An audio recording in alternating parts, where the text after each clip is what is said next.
Participation हो गया कुछ? Yeah. Welcome to Vision India Forum's Amrit Kal Series 2047. Road to 2047. In the backdrop of the Delhi bomb blast, which happened a few days back, this is something which we organized to bring on board together people who have, in the line of duty, faced the fire. People who know the stuff. Right now, we've been joined by Prakash Singhji, the father of, lovingly called the father of police reforms, because of his crusade against the fallacies or the gaps in the police functionalities in the Supreme Court verdict. He's somebody who is credited with the Supreme Court verdict. 6 directives were issued, and which currently are also being worked upon by the respective state governments. But that is not the area of concern here. That is part of the entire process of discussion today. We have been also joined by Avdesh Kumarji, the husband of late Kamlesh Kumari ji. Kamlesh Kumari ji, we can see as the picture in the backdrop. She is a Shok Chakra winner. For the 13th December 2001 Parliament attacks on the Temple of Democracy, the militants had unleashed a completely unprecedented attack. To ward off that attack and to save the lives of the representatives of this country, of the billions and billions of this country, in the Parliament of India, Kamlesh Kumari, along with her colleagues, fought bravely. Had it not been for her sacrifice, people like hers, today we would have been embarrassed beyond repair. Without waiting for further time and waiting for more dignitaries to join, we will also be joined by people like Lieutenant General D.S. Hooda, the Commander-in-Chief of the Surgical Strikes, Major General Abhay Gupta, NSG Operations Chief of 2611, the ghastly 2611 Mumbai terror attacks, and so on and so forth. In the meantime, let me quickly bring in Prakash Singhji, because in the India's internal security domain, he is somebody who's worked at the state levels, worked at the central level as the DGPSF. At the state level also, he was active as the DG of a couple of states, including Assam and Uttar Pradesh. Prakash Singh ji is also known to have handled high insurgent operations, including the Naxal operations, authority on the subject of police, internal security. Without wasting further time, over to you, Prakash Uncles, Shri Prakash Singh ji, former DGPSF, IPS, retired, batch 1959. Over to you, sir. Thank you, Mr. Goenka. I'll give you a very brief overview of the internal security situation in the country. The situation is by and large under control, but it is tending to become critical now. And in fact, I would say very critical. I'm making this observation in the context of the recent bomb blast incident just outside the Red Fort near the metro station. Now, for the last 14 years, Delhi had been quiet on the terrorist front, and there had been no major incidents. Although earlier we had a number of terrorist incidents in Delhi, and there were terrorist incidents in 2000. That was also near Red Fort. Then there was a terrorist incident in Sarojini Nagar and Paharganj and Govindpur in 2005. Then in 2008, we had a bomb blast in Karol Bagh and Connaught Place and Greater Kailash Market. In 2011, we had one near the Delhi High Court. But after 2011, there was a period of lull, and for 14 years, we had a quiet period in Delhi. But now that calm has been disturbed, and we had a major incident near the Red Fort metro station, and to date, I think the number of casualties has gone up to 13. Initially it was 9, but more people have since then died, and about 30 to 40 people have sustained injuries. Now, this was an incident.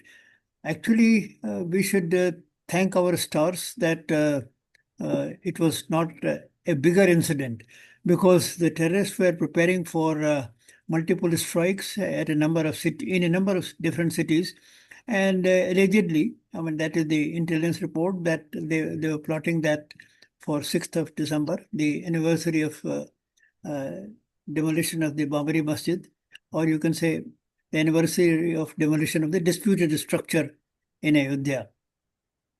That on that day they wanted to stage, as they say, spectacular attacks in several cities with car bombs.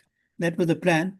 But now, before that could materialize, our enforcement agencies have recovered about 3,000 kgs of explosives, and uh, people who were engaged in manufacturing resin or ricin, they have also been detected, because ricin is a very deadly is a very deadly substance, and there is no antidote to it.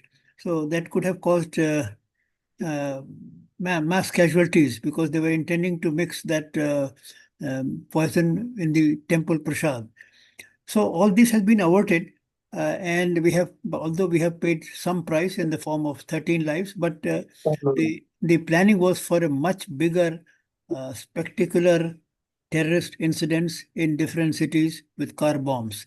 For that we have to thank the security agencies, but at the same time we have to remember that there was some lacuna in our collection of intelligence about the plans and activities of the terrorists, because all this plan was going on for the last 2 years. For the last 2 years, this planning was going on in the Al Falah University and other places. And actually, it was an interstate module that was at work. I mean, there were people have been arrested in Saharanpur, in Hapur, in Faridabad, in J&K, in Gujarat, and in Hyderabad. At all these places, these the terrorists and their supporters have been arrested. So we have to thank our stars that a much bigger incident has been averted. But nevertheless, whatever has happened has been bad enough. Now, apart from the terror incidents, and in this terror incident, Jaish-e-Mohammed's name has come in the forefront. The Jaish-e-Mohammed wants to avenge the destruction of their headquarters at Bahawalpur in Pakistan during Operation Sindoor, and they want to avenge it. So Jaish-e-Mohammed's name has come in the forefront, but Lashkar-e-Toiba's name is also coming up gradually, and recently there was an intelligence report that Lashkar-e-Toiba is planning to strike at India from the eastern front also, from Bangladesh. They're planning to launch attacks on India. So the terrorist front is going to hot up in the near future, and government of India will have to be very, very alert on this front. Now, apart from the terrorist front, the situation in the northeastern states is not very stable. The two states which are disturbed, particularly Nagaland and Manipur. Manipur is particularly causing us anxiety, because Manipur situation has deteriorated during the last 2 years. During the last 2 years, there has been agitation, and the state is divided between the Meiteis of who inhabit the hill areas, and the differences are so very sharp that Kukis can't. I mean, they dare not come to the valley, which is inhabited by Meiteis, and Meiteis dare to go to the hills. So there is a lot of animosity between these two major communities, and government has not been able to resolve their differences.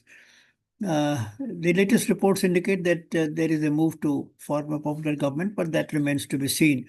And even if the popular government is installed, whether they will be able to bring the Kukis and the Meiteis at the negotiating table and sort of reduce the level of hostility between them, that remains to be seen. In Nagaland, we have the suspension of operations agreement, but only the other day we had Muiwa going to his village in the Tangkhul area and openly declaring that on the question of Yehzabo or constitution and a separate flag, there can be no meeting point, and they will insist on having a separate flag and a separate constitution. And the government of India is not agreeable to make these concessions to the Naga rebels, they said no, one country can have only one constitution and only one flag, and there can't be a separate flag or separate constitution for different states. So the differences are irreconcilable, and although there was a framework agreement some years back, but the framework agreement has not led to any permanent solution of the problem. So Nagaland is also facing problems. These two states are particularly affected, although there are small problems in Mizoram and Arunachal Pradesh also. Now, coming to Kashmir, you see, there is a lot of, there is a strong undercurrent of resentment and I would say even suppressed anger among the people because the state, because J&K has not been given statehood, which was promised. It was promised that it's degrading J&K to the status of a union territory was a temporary measure, and the state would and that J&K would ultimately, its statehood would be restored. Now, once after the election of Omar Abdullah as chief minister, it was expected that within a short period of, say, about 2 or 3 months, J&K will get a statehood, but the statehood has not been restored to J&K. And because of that, there is a lot of dissatisfaction among the leaders who have been elected to the assembly, and the chief minister himself is quite unhappy. And I would say that public cooperation, the kind of public cooperation which we should be getting from J&K residents, J&K people, we will not get, and we are not getting, and we will not get until we restore statehood. I think Government of India is making a mistake in delaying the grant of statehood to J&K. And then what is worse and what is most tragic is that the Ladakh area, which has always been an area of peace and stability, that is also thrown in turmoil. And there was agitation recently because they want protection under the 6th schedule of the Constitution. And actually they want a statehood, but if the statehood cannot be given, at least protection of tribals under the 6th schedule of the Constitution, they were insisting upon. That has also not been conceded. So Ladakhis also, or the Buddhists in Ladakh I mean, they have been agitating. They are in a very agitated state, and the arrest of Sonam Wangchuk has created a lot of heartburning in that state. So I mean, in the northern borders, we find that the truncated J&K area is unhappy because the statehood is not being restored to them. And the Ladakh area, they are unhappy because the protection under the 6th schedule, which was promised to them by the BJP at one stage, that has not been conceded. And this side of the border, Nagaland and Manipur are in a bad state. Now, apart from, I mean, as for the other fronts, I would say the Maoist front is yes, Prakash, Prakash, this was just opening remarks. I will try to break this discussion into, because the primary idea is to discuss internal security. Mm-hmm. You started the conversation, you started the entire dialogue by setting a prologue to the discussion today by saying that 2011 onwards, Delhi has not had any such major incidents. But yes, before that, there were, Lajpat Nagar, Paharganj. There were a lot of, serial blasts in Mumbai. Delhi also had serial blasts. But in a year, Pahalgam happens. There's a lot of discussion and, backpatting around the Operation Sindoor. And after 3-4 months, 6 months, we have this ghastly attack.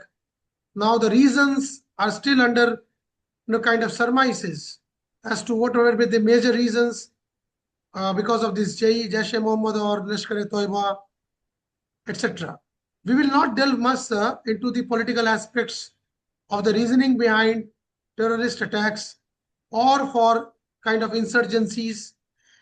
Try to break this discussion into Islamist terrorist attacks, because from a non-Islamist perspective, you don't have, much, apart from that Abhinav Bharti incidences in Malegaon.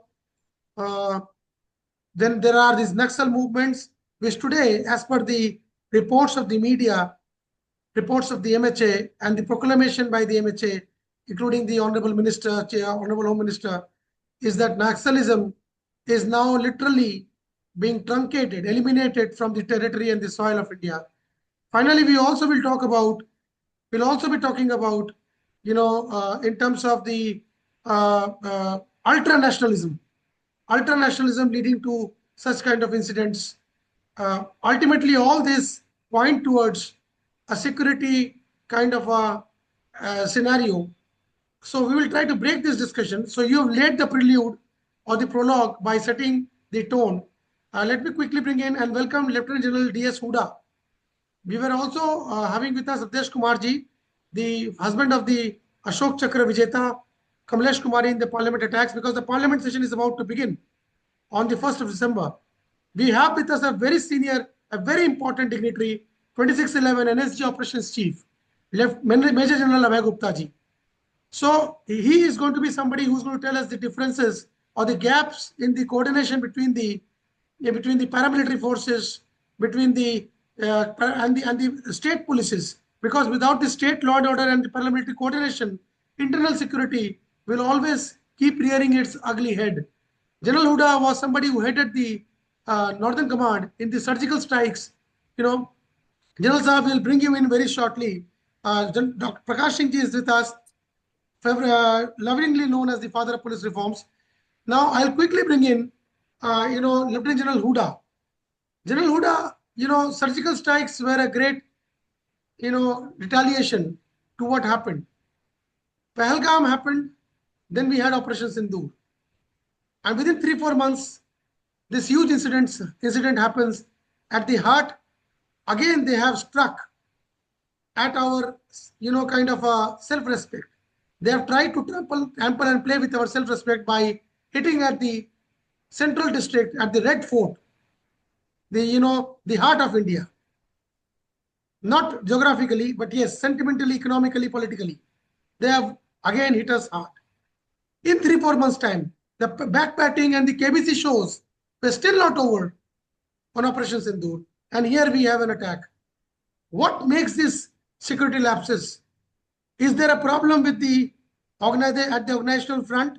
Otherwise, in 3 months' time, when we still have the, kind of encomiums flowing for the government's retaliation and action, we have this ghastly incident, and these are not planned overnight.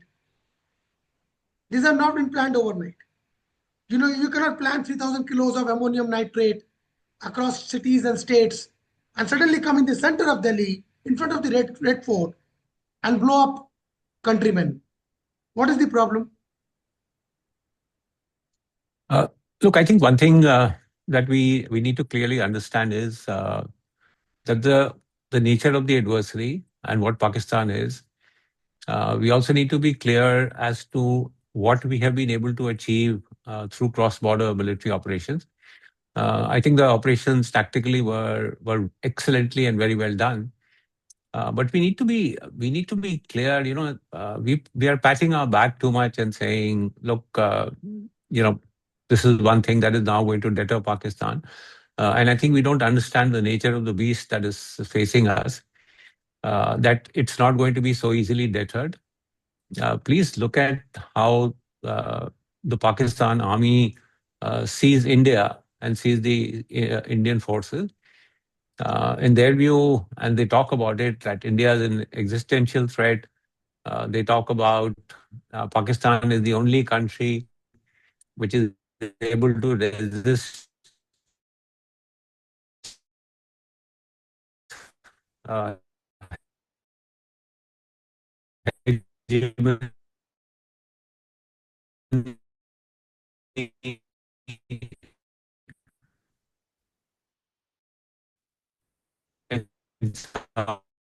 Asia to do much more, not only militarily, diplomatically, politically. That is what is going to, in a long term, deter Pakistan. I carried out the surgical strikes, and I clearly said after that if we think one strike is going to stop Pakistan from supporting terrorism, it's not going to happen. So one is, of course, the people behind it, but at the same time, our own intelligence apparatus, our ability to be able to identify, these terror modules, terror networks, our ability to identify what are the root causes of radicalization. I mean, I don't know we are so surprised that there are educated youth and doctors who are part of this network. This is a misconception that only unemployed people who are uneducated are prone to radicalization. So I think a whole of sort of a national approach to how to deal with this whole idea of terrorism and how to counter it. And I'm sure Mr. Prakash will also shed some further light on it. We somehow seem to equate terrorism with terrorists, that we have killed so many terrorists means terrorism is over. That is not the way to handle terrorism in its entirety. Who are the people joining? Why are they joining? Why is radicalization taking place? How do we address the root causes of radicalization? What are the different pathways in which radicalization occurs? These are, what are our de-radicalization programs? And at the same time, and my last point that I want to make is, I think an alert citizenry is also required. I mean, just can't say that the police has to do everything. The sale of materials used to make explosives, for example. What are the checks and balances? Is there a need to have a sort of a national central database on how these materials are being sold? Are the traders who are dealing with this sensitized? So I would say, just merely thinking that military action is going to eradicate terrorism in the country, I think a much more holistic and national approach is required. Okay, we'll carry forward. We've been joined by Avdesh Kumar again. Avdesh Kumar ji is the husband of Kamlesh Kumari ji, Ashok Chakra Vijeta, Parliament attacks. Major General Abhay Gupta. Gupta ji, you led India's historic NSG operations in 2611, along with J.K. Dutt Saab, the late J.K. Dutt Saab, who was the chief, overall chief of NSG, and you were the operations chief. And we know that what all happened in 2611.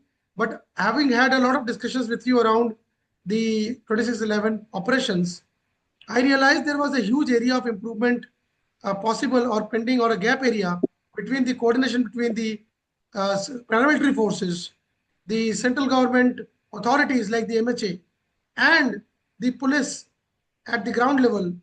In your case, the Mumbai police. Could you just briefly take us how this gap?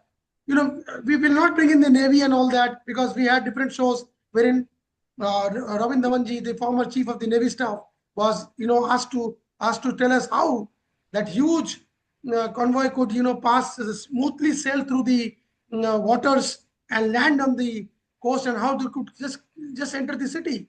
I mean, is it India? Is it entering India so easy? But then today we will just focus around the internal security aspect. What was your experience like? I know from Manesar to being given an overnight call, to immediately in 3-4 hours being rushed to Mumbai, and not even having an office to sit in Mumbai, in the South Mumbai, Kolaba areas, and then finally taking over the operations. What are these gap areas, and how these things impact internal security of the country? Thank you, and good morning to all the panelists and all those who are listening in. Going back to the Mumbai terrorist attack and the operations conducted therein, well, quite a lot has been documented, starting from the delays which ensued during mobilization from Manesar up to the airport, at the airport, and then on landing up at Mumbai. Unfortunately, as you have rightly said, somehow the information sharing is not what is desired. To give you a small example, the CCTV footage of Taj Hotel showing 4 terrorists was with the Mumbai police, but they never shared this detail with us, and we were working for a very long time on the assumption that there are only 2 terrorists. So when a firefight started somewhere else, we presumed that one terrorist has gone to the other side of the hotel and one is firing from where we had pinned him down. So this is the kind of thing. Another issue which cropped up was the CRPF not having confidence in their weaponry. They were equipped with 7.62 SLR, And if you go back in history, that was the weapon with which the infantry fought 1971 war. It's a very good, very nice weapon. I've handled it for bulk of my career as a youngster. When they took over a few floors, 2 floors from us to ensure that terrorists do not return, to my horror, I found that after 15 minutes, they were all trooping out. And when I asked the Bombay police DIG who was sitting with us to coordinate that, please see what is wrong, why are they going out? He came back to say that they are not very well equipped to fight the terrorists who have AK-47. So one can understand that perhaps it is the lack of confidence not only in their soldiers, but also their commanders about the weaponry that they are holding. So the coordination aspect between the police was sorted out when we met the DG Maharashtra Police, and he deputed an IG or a DIG to be at all the 3 sites. The good of it came out when we were to go into Nariman House. Now that time we needed strong torches. So if you recollect, there is an ever-ready torch with 4 cells, which gives a very good beam of light. The police people got a shop open and brought those torches, and we were able to use them at night to get the periphery of the entire building evacuated, so that in the morning when we did the heli drop, and these people were firing indiscriminately, not a single civilian got injured. So there were, but these are SOS methods, It's not really standardized. The thing is that there is a very deep-seated psychological perception and difference in the working of the police and working of the army. The police tend to view everything on a need-to-know basis because they are used to building up a case which can stand legally in a court. Whereas in the army, we tend to share the details with our subordinate on the assumption that what if I get injured, what if I get killed, then the ongoing operation should not suffer, and the subordinate knows what was the plan and how to take it further forward. So these are some issues which are fundamental. But when it comes to internal security, I think there is a need for us to harmonize our approach and thinking to solve the problem. And as General Hooda pointed out, these are very deep-seated issues in our country, which is so diverse. You take religion, you take communities, you take geographies, we are very diverse. And we are prone to all kinds of ideas which get fanned through political expediency, whereby factions which need to sort of use it to their own purposes, and that has come out through this recent Delhi blast. See the network which could be spread out. And to say that intelligence did not know about it, if that was the case, how could they strike so fast? Therefore, the problem is that they knew about it, but perhaps they did not have any actionable thing to produce in a court of law. So there is a gap here which we need to solve also through the legal process. Can we do some kind of a preventive thing? It's very easily said, but as some of the debates in the TV that I heard, they said, how can you lay hands on a doctor, especially if he is a Muslim from Kashmir? They'll be hue and cry. So we need to sync with all of these NGOs and others who look at this as a crusade for human rights. Well, earlier these people were called outlaws, meaning they are out of the law, which implied that we also can operate out of the law. Unfortunately, democracies across the world have ruled that human right will hold priority over everything else. So his human rights is being assured at the cost of the human rights of the soldier or the poor civilians who becomes a casualty because of their action. So therefore, perhaps if we want a really comprehensive solution, we have to multifaceted it.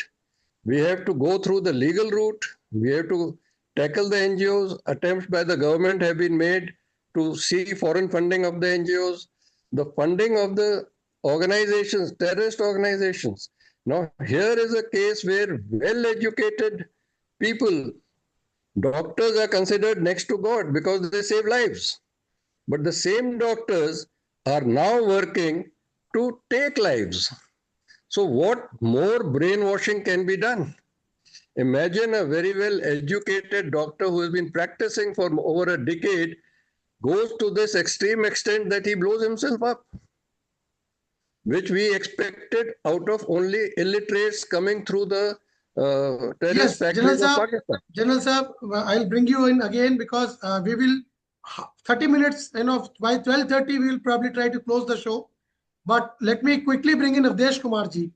Awadhesh Kumar ji, पहली बात तो दिसंबर 1 को parliament session शुरू हो रहा है जी 1 दिसंबर को, और जी 13 जी दिसंबर 2001 को पीछे हमारे पीछे let me salute madam Kamlesh Kumari, she got the Ashok Chakra and she along with her colleagues, it's not that she with that stick could ward off the entire attack, but she was a great daughter of the soil. आप ये बताएं कि जब वो CRPF में नौकरी कर रही थी, जी आपका जी तजुर्बा क्या रहा उनके साथ? उनके हस्बैंड होके आज से 20-25 साल पहले की बातें हैं। उस वक्त आप जब उनके साथ थे और वो आपके साथ थी, सीआरपीएफ जी के जी से आपकी क्या एक्सपेक्टेशंस थी? आप जरूर आपको बोलते होंगे कि क्या क्या सिक्योरिटी इश्यूज फेस करती हैं, किस तरह का वो चैलेंजेस फेस करती हैं। अचानक से ऐसा घटना घट जाए तो कितनी प्रिपरेशन है उन लोगों के पास? ये कुछ बातें अगर याद हो तो हमारे साथ शेयर करें। जी सर, ड्यूटी समय की ये सारी बातें होती थी। एक बार 13 दिसंबर से पहले पार्लियामेंट में ड्यूटी वो पटियाला हाउस में ड्यूटी चल रही थी, तो अचानक ही अफवाह फैला दी गई कि पटियाला हाउस में बम है, और तो सब लोग अलर्ट हो गए और सब भागने लगे इधर उधर। वो घटना उन्होंने शाम को ड्यूटी आने के बाद अपने हाउस पे आई तो बताई हमें, और तो हमने कहा आप अलर्ट रहिए और अपनी ड्यूटी कायदे से करिए और करिए, किसी को बिना सर्च किए हुए मत जाने दें अंदर। तो अपने ड्यूटी वो समय से और निष्ठापूर्वक करती रही।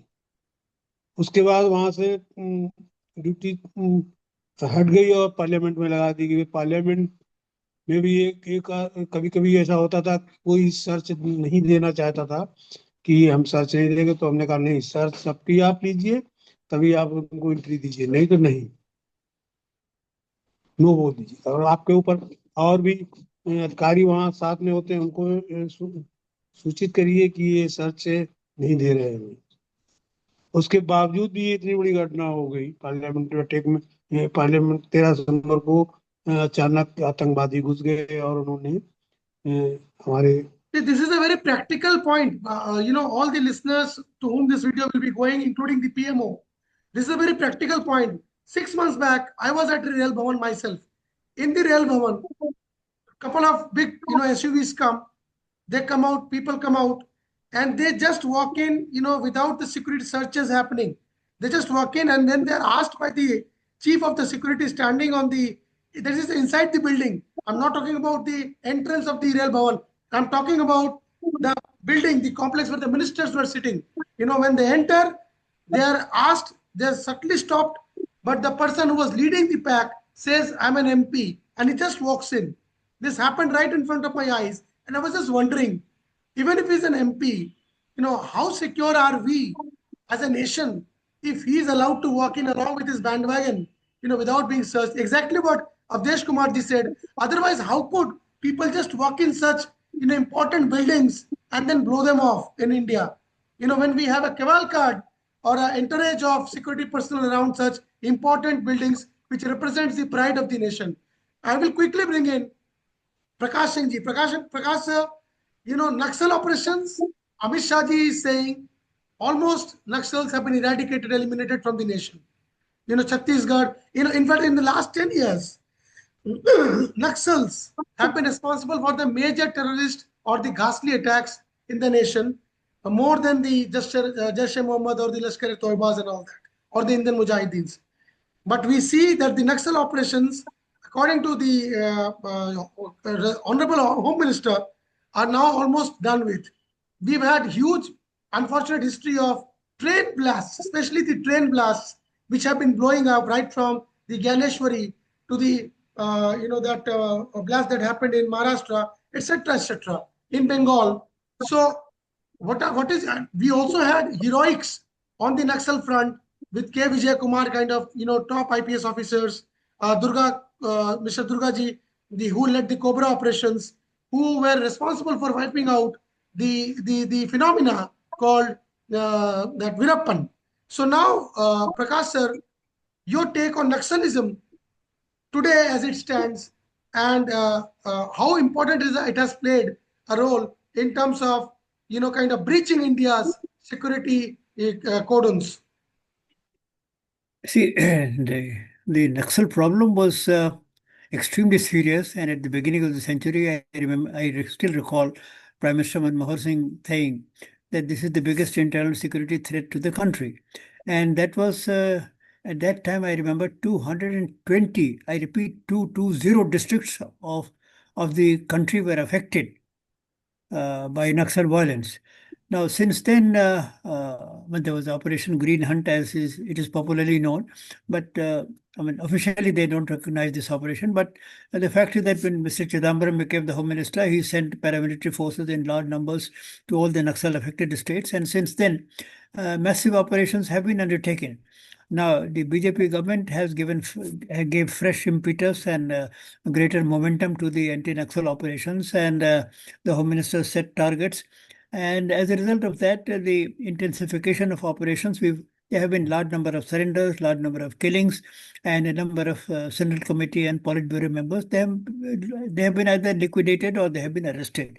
And the CPIML organization is disintegrating.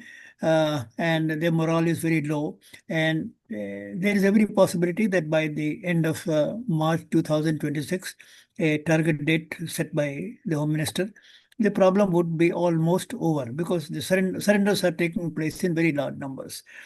Now, but the larger this is question, the 100th year. This is also the 100th year, not only of RSS, but also of the CPI. No. And they are in doldrums in the parliament. Is there some kind of a political reasoning behind such kind of, because Alpha, we know, last 2 years back, Alpha surrendered. There was a huge amount of Alpha surrendering. And how come suddenly they have got so much? What has been the reason, according to you, for the success behind this, top leaders of the Naxal movement surrendering and, becoming pro-government? No, they are surrendering because they see the end of the road. They realize that either you fight and die, or you surrender and you survive. That is the choice before them. So those who want to survive and want to sort of lead a peaceful life, they are coming over ground. It is as simple as that. In fact, let me tell you one thing, Amit Goenka, that my theory is that while the Maoist insurgency will be crushed, the Maoists will be finished and liquidated, but the Naxal philosophy will survive. The Naxal ideology will not die down. Sir, I was coming to that only. I was coming to that only because that idea, that the basic causes which germinated that ideology, which led to its spread across the country. I mean, I remember those days when the youth of the India and the cream of India's youth, from St. Stephen's College, from Hindu College, from Miranda College, and from several other institutions, they left. They staked their bright careers, and they went to villages in West Bengal, in Bihar, Orissa. They just to work with the poor peasantry, poor laborers, and get feel of the kind of problems which they are facing, so that they could join the movement with ground knowledge, with first-hand knowledge, and give impetus to the what Charu Mazumdar called the liberation war. I was just coming to that. Kanu Sanyal, Charu Majumdar, the people who were responsible for the initiation of this Naxal movement in the late 60s and 70s in the Bengal, they were also from a very erudite background. What is it that draws these erudite to these kind of movements? And is it capitalism? versus socialism? What is it? You see, basically, when the movement was started, there was a feeling of disillusionment in late 60s. A feeling of disillusionment with the government that, look, 47 we became independent, and now it is more than 20 years. But all the levers of power are in the hands of rich people, and the poor are getting more and more impoverished. And the tribals were facing multiple problems. There was a problem of being deprived of forest rights. There was problem of displacement. This problem of displacement is very huge, very huge. I mean, its dimensions are not understood by the majority of people in the country, because a large number of industries were sanctioned in the forest areas, and from those areas, the green cover was removed, and land was given to to the factories to set up their establishments, and the tribals were displaced, and now there was no rehabilitation policy. For quite some years, for more than a decade, there was no rehabilitation policy, and not in thousands, but in lakhs, tribals were displaced. Now, these tribals had nowhere to go. Had nowhere to go. They had no means of livelihood. So it was at this stage that the Naxals came and said, "Look, here, you take my gun, and we'll give you means of sustenance, and you join the movement."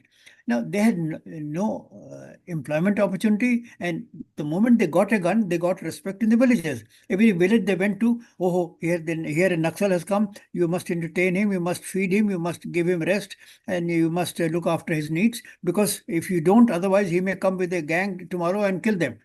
So he suddenly found that just merely carrying a gun meant a lot of respectability and status in the society.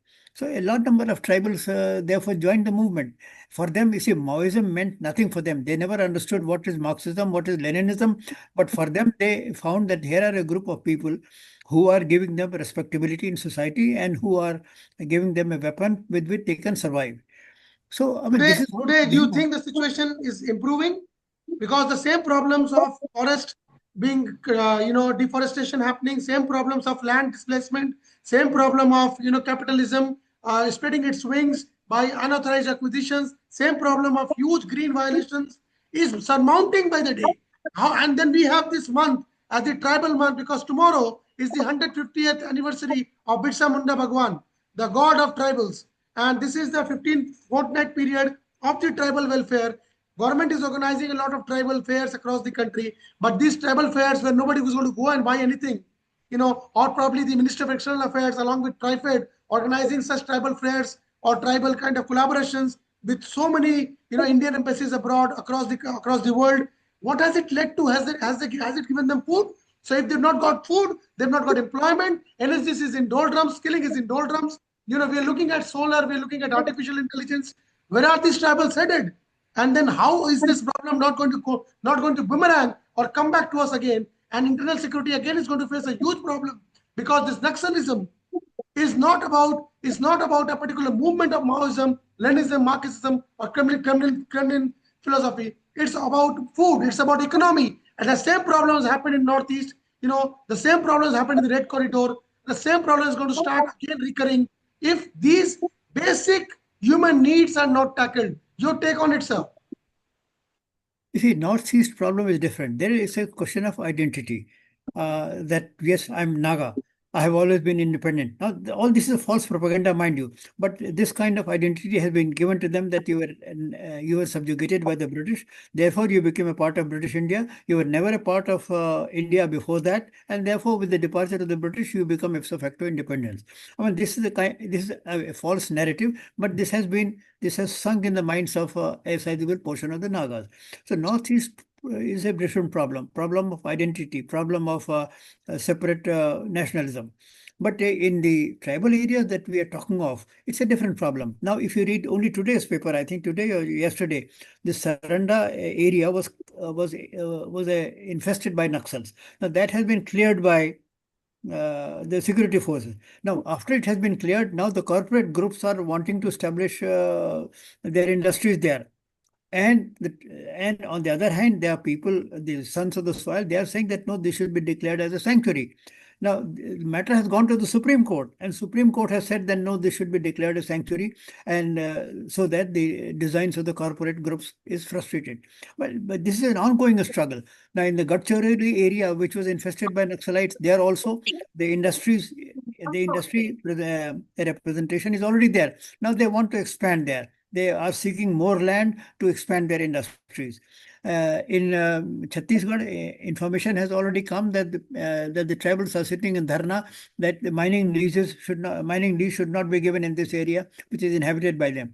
So the problem is the tribal way of life is being totally disturbed by the encroachment and aggressions of the corporate groups.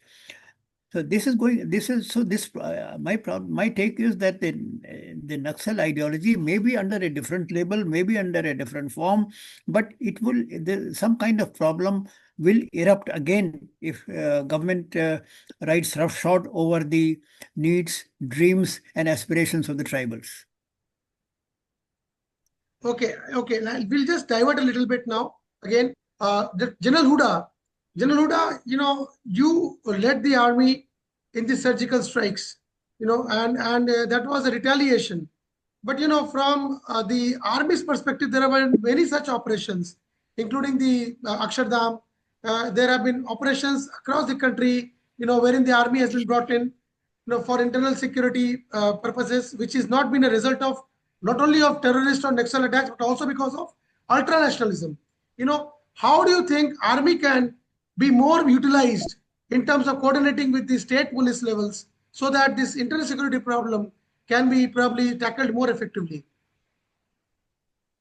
So the point is, we need to look at the army and its primary role, and the primary role is obviously external threat. And that is increasing more and more. We thought the LAC has remained peaceful. I mean, the last deaths before Galwan were in 1975. That also has now become unstable, and which has resulted in more and more soldiers, going into and being deployed along the line of actual control with Pakistan. So we need to be careful about the role of the army in internal security. It is deployed for internal security in the northeast and in Jammu and Kashmir. Because in both these areas, it is also linked to the external threat, which is you're seeing, for example, in the northeast, most of these militant groups that operate there are located in Myanmar, and they move in and out from there. Similarly, in Jammu and Kashmir, you have the Pakistan angle that is involved. I would sort of suggest not so much. So you remember the Manipur ambush incident? 150 plus, people were killed across the border in the Myanmar region. But then we have the same issues of Manipur kind of insurgencies happening. Do you think army actions without political kind of willingness does result in any kind of, because they also have AFSPA. If AFSPA is also there, Jammu Kashmir also has that. So despite all that, do you think that it has really effectively reduced internal security because Manipur was burning just a few months back? Yeah. So look, I think also we need to clearly understand, what the role of the army is and how the army looks at its role. And frankly, the army looks at its role as controlling terrorism to an extent that governance can efficiently function. I think where we need to get better is, in the coordination that happens between the government, the state government, the local state police, and the army. That coordination needs to be strengthened much more. I would also suggest, different ministries look at different things. So the Ministry of Home Affairs says, look, internal security is completely our responsibility, and therefore all the strategizing will be done by us. The army is operating under the Ministry of Defense. I have served there, and let me tell you, a joint MHA-MOD plan does not exist. So what we are looking at is, let's manage this conflict. Where conflict resolution is concerned, that to me is lacking. What is our long-term plan for resolving the conflict? What are our metrics for success? How do we define success? We define success by saying every year, look, we have violent incidents, are so many terrorists have been killed. Now, those are good indicators, but those are not holistic indicators when you are looking at long-term conflict resolution. So what we need is a politico-military strategy. Today, I fear the military operates and says, this is my role and is merely to control violence. The government says, look, we are going to strategize. Somewhere, I think we need to come together, combine more, look at a more holistic approach. So the problem that is occurred in Manipur, for example, is not really a militant terrorist problem, right? It is that clash of identities that Mr. Prakash Singh has brought out. Tribal communities, with their own ideology, with their own thinking, that sense of alienation. So these are matters that need to be addressed jointly, even as the army and the central police forces operate to bring down violence. A vision for a long-term conflict resolution is essential. Okay. Can Before I bring in Major, sir, just 10 more minutes. Please stay with us, all of you. In 10 more Can minutes. I say some things just to supplement what General Hooda said? Yes, sir. Always. I entirely agree with General Hooda that army, the external threats are increasing, and we should not divert the army for internal security purposes. The external threats are multiplying in dimensions. I mean, if and when Operation Sindoor 2.0 takes place, we'll have to contend with Pakistan, Turkey, Bangladesh, and Azerbaijan. All these countries openly supporting Pakistan and China supporting Pakistan covertly. So it's a huge challenge.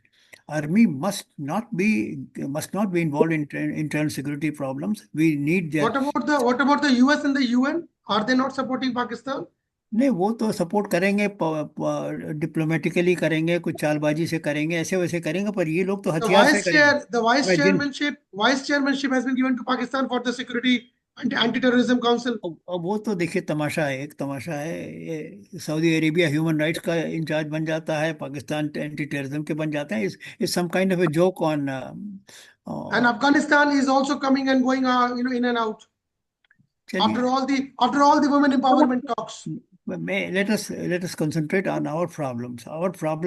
And let me tell you, the police and the central armed police forces are more than competent to handle these problems, except in a situation where another country steps in, as happened in Punjab when Pakistan sort of threw its entire resources and manpower and armory. It was open for the Punjab terrorists to just pick up any weapon and move into Punjab. So, except in an extreme situation where a neighboring country is fully involved in our internal security conflict, otherwise, army should be kept out of internal security problems. The problem today, what is needed today, is to sharpen the edge of the central armed police forces. What is happening today, देखिए on the ground मैं देख रहा हूँ कि central armed police forces का standard इतना गिरता जा रहा है कि वो state armed police के level पे आ गया है.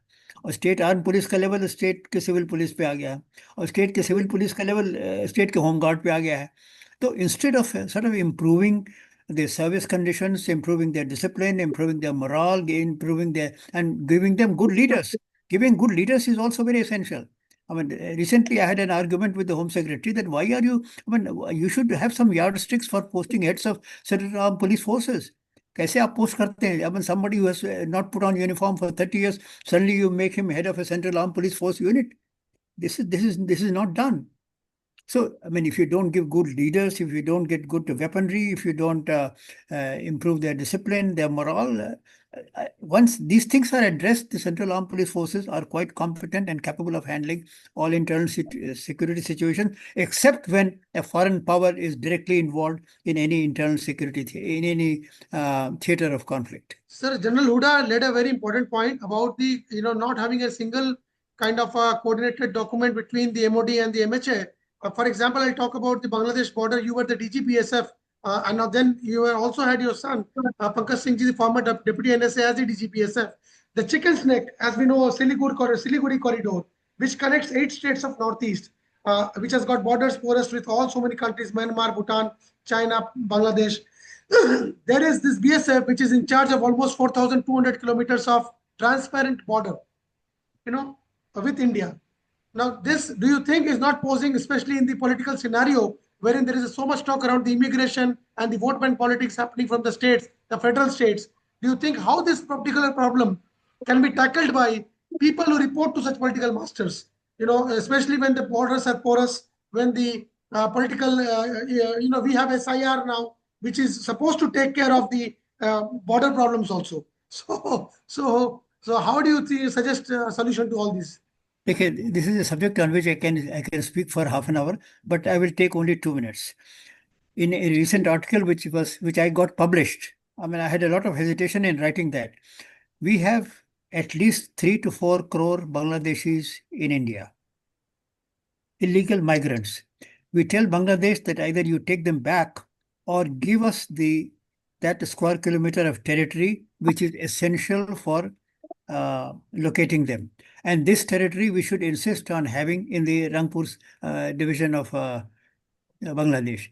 And if they don't give it, you just occupy and say that या तो आप हमें दीजिए या तो ये 3-4 करोड़ आदमी वापस लीजिए.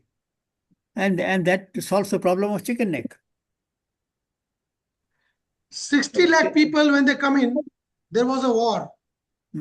लड़ाई होने दीजिए, लड़ाई तो 60 lakh people come in, there's a war, because it presses on the resources. And here 4 crore people, just walked in. And don't you think they are a threat to the internal security? मुझसे क्यों पूछते हैं? This is all documented. I suggest you read Godbole report, although it is not in the public domain. Godbole report is such a devastating indictment of successive governments of India. It's a devastating indictment of successive governments of India, and therefore they have not placed it in the public domain. Godbole report on border management. After Kargil, there were 4 task forces. One on border management, one on internal security, one on intelligence, and one एक और कुछ थी. 4 task force बनी थी. But the best report and the most honest and transparent report was by Madhav Godbole. And because it was an honest report, so it was suppressed. उसको आप पढ़िए तो आपकी आंखें खुल जाएंगी क्या हमारी सरकारों ने क्या किया है, किस तरह से नजरअंदाज किया है जिस तरह का खतरा होता आया है. क्योंकि गाड़ियां जो है वो इंडो बांग्लादेश बॉर्डर के नाम पे स्टिकर लगा के घूमती हैं और उनका भाड़ा भी जा रहा है, लेकिन those cars were supposed to be on the borders instead of roaming around multiplexes. Anyways, now let me quickly bring in. One last point. Why is Chittagong Hill Tracts part of Bangladesh? Why is it? Sorry, they are all inhabited by Buddhists. They want to be part of India. Sir, इसका सबसे बड़ा example तो ये है कि महाबोधि, सबसे बड़ा example तो ये है कि महाबोधि के बाहर exactly 100 meters from the Mahabodhi Gaya temple, we have this Bangladesh's representative office of the Buddhism. चलिए, अच्छा मुझे छुट्टी दीजिए. Sir, 5 minutes before we will just close. Avdesh Kumar ji, okay, now all of you together. I will start with Avdesh Kumar ji. Avdesh Kumar ji, औरतों का role army में, औरतों का रोल सिक्योरिटी में, आपकी मैडम कमलेश जी, मेरी बहन, हम सबकी बेटी, हम सबकी बहन, इन्होंने ऐसा मतलब मार्गदर्शन किया. सिर्फ 2 लेडीज को, निर्जा बनोट और Kamlesh Kumari, only 2 women have been awarded with Ashok चक्र. आज बातें हो रही है वुमेन को मोर एंड मोर आर्मी में लाने की. आपका experience during with your wife, CRPF की महान योद्धा कमलेश जी के साथ में, आपको लगता है कि उस वक्त 20-25 साल पहले और आज आप क्या फर्क देखते हैं? औरतों का जो हम लोग इंक्लूजन कर रहे हैं अपनी फोर्सेस में, उसमें क्या फर्क पड़ता है और आप क्या अपेक्षा रखते हैं सरकार से?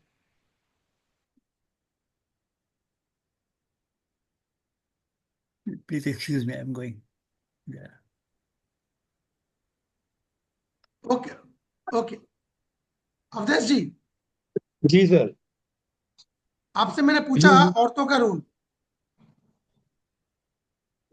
सरकार जिस तरह से नारी सशक्तिकरण की एक बात कर रही है, उस हिसाब से महिलाओं को बहुत ही प्रोत्साहन मिल रहा है और महिलाएं अपने कार्य में बहुत ही अच्छे तरीके से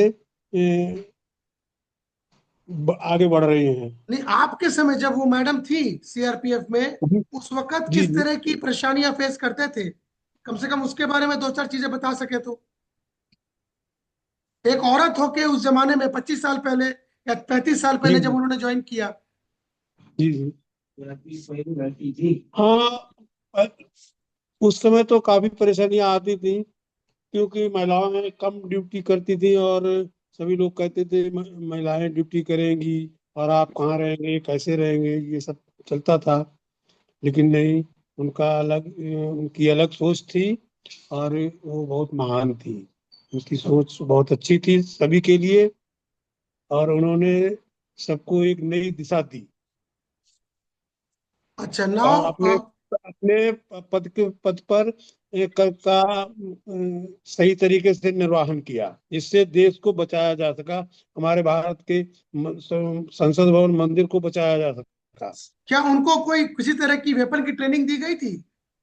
जी, पूरी ट्रेनिंग वेपन की उन्होंने की। नीमच में उन्होंने 1 साल ट्रेनिंग की थी वेपन्स की, और ड्यूटी पीरियड की सारी जानकारी उनको थी।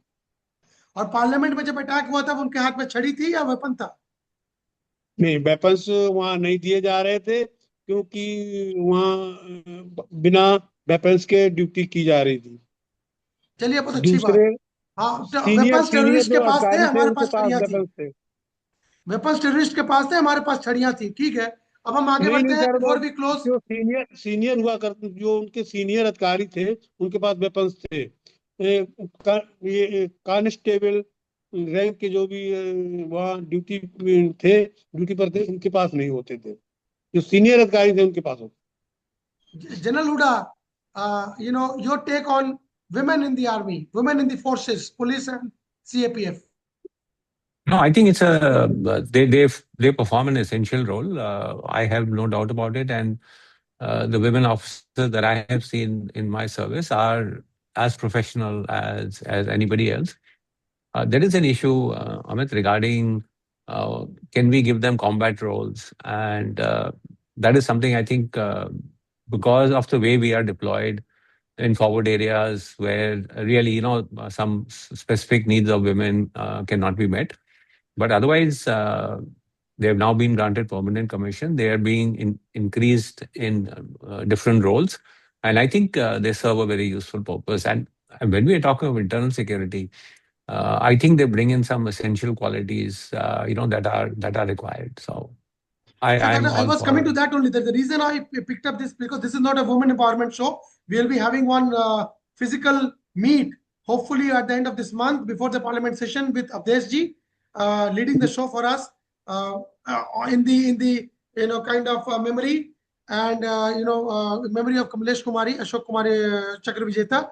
But the reason I picked this issue was that this women can play a very important role in the internal security, especially because, for example, even in the case of simple frisking, questioning, behavioral aspects, security plays a major role.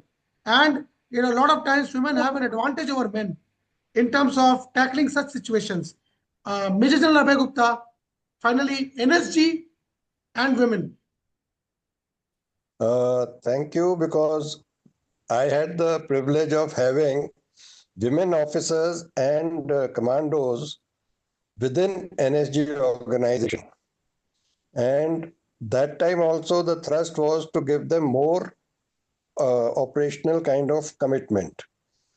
So we said, all right, one very suitable area is counter hijack of an aircraft where the air marshal sits with a weapon. A lady officer or a lady commando, as you rightly said, will be the least suspicious looking person. So we tried to do that.